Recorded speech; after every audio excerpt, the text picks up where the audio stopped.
Salutations everybody, it is Matty here today, and we are talking about Wasteland. Now this is the predecessor to Fallout, and Fallout was inspired by Wasteland, so the two are closely connected in our series that I feel like if you enjoyed Fallout, you'll love Wasteland as well. So if you guys did not know, Wasteland 3 was just announced, and I'm here to bring you guys in this video all the information you need to know before the crowdfunding starts. So this comes from a synopsis on VentureBeat.com. There will be a link in the description down below. It explains the entire press release and what came with the initial announcement of Wasteland 3. Starting off, Wasteland 3 is happening, and developer inXile is promising even more improvements and features for this trek into the post-apocalyptic desert. Like with Wasteland 2, inXile is aiming to crowdfund Wasteland 3 as I mentioned earlier. The company is asking for $2.75 million on micro-investment platform Fig, which inXile co-founded, that will give supporters a financial stake in the game's success. The campaign will go live October 5th, and that's when inXile will reveal its plans. Now in the background, you're going to be looking at some screenshots of the prototypes of Wasteland 3 and some gameplay of Wasteland 2. So we don't have much on it yet, but I'm sure when the game is initially revealed, we will see a bit of gameplay and more ideas on what inXile wants to bring to the series. Let's roll on with some more information.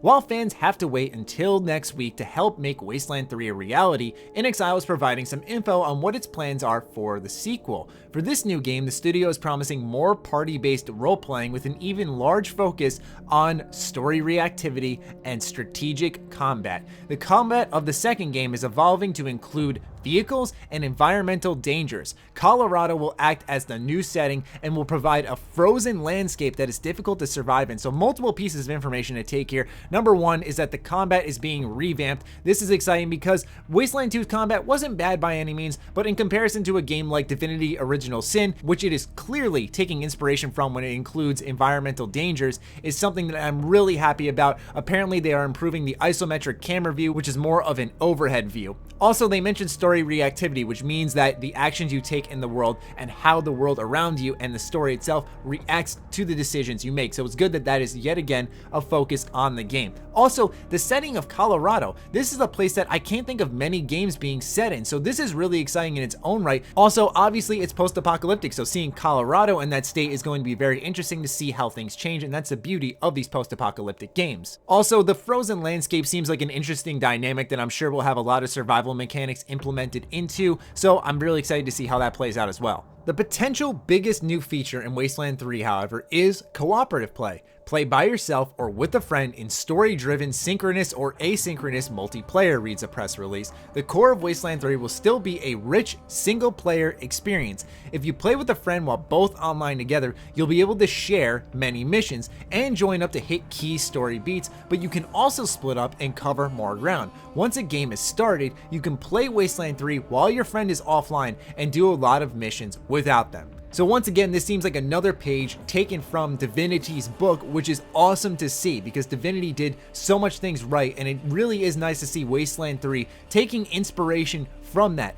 Multiplayer is a blast in RPGs, especially when you're both making choices that will change the world around you, and seeing them embrace that is really exciting. The only thing I'm worried about is that they're not saying it's full co-op, it's not every single mission. They're saying share mini missions and hit key story beats. Now maybe that's just them being specific and trying to give us buzzwords, but to me that says that only certain things are going to be cooperative, which I'm not too sure if I'm fond of. We'll see how it plays in the final product, but still, I'm very curious to see how this all works together, because they're also encouraging that you play while your friends offline, so perhaps you're making progress without them and they'll get caught up. There's something interesting here that they're trying to create, and I'm not sure what it is, so I definitely want to hear more details on this cooperative play. inXile explains a little bit more, saying that they warn you that your choices in those missions will have an effect on your friend's experience even if they aren't online when you are. This means you aren't just running through missions together in your own siloed instances of the world. Instead, this co-op mode is a way for you to shape Wasteland 3's story together with someone else.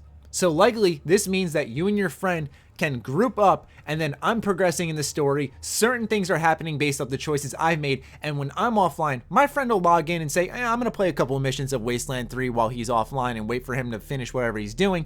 And while he's playing, he's gonna see perhaps some repercussions of choices I've made in my world. I'm not exactly sure how this is going to play together since we might be split up. Like I said, this needs a little more explanation, but still, the premise of this is actually really interesting. The reason I say that is because it's a mixture of encouraging single single player, but also encouraging playing together. So when you're always constantly playing the game, it's just making an impact no matter what. Additionally, you may have noticed based off the screenshots I showed you guys earlier in the video that this game looks absolutely beautiful. And the reason for that comes from the press release when they say, additionally, we've been working closely with Christopher and Nick Bishop of Brotherhood Games, the team behind the wildly celebrated Stasis and Kane isometric adventure games. In fact, they're responsible for the beautiful prototype screenshots and video you've seen so far. And so far, that's all we know about the game. It's a big bunch of information to digest, and we still have a couple more days until we're able to crowdfund this game. I'm definitely gonna be throwing my money at it. I really did enjoy Wasteland 2. I'm gonna be hopping back into it sometime soon. We don't have much other information on the game though, but I'll be sure to keep you guys up to date because this is a channel that was built off of Fallout, so it only makes sense to start covering some Wasteland 3 and keeping track on how things go with that game. So let me know what you guys are thinking in the comments down below on Wasteland 3. I'm always curious to hear your thoughts. As always, follow me on Twitter, like me on Facebook. The links are in the description down below. Check out SugarBomb.com, the place for all the gamers. Other than that, stay sexy, stay active. I love you all. Peace.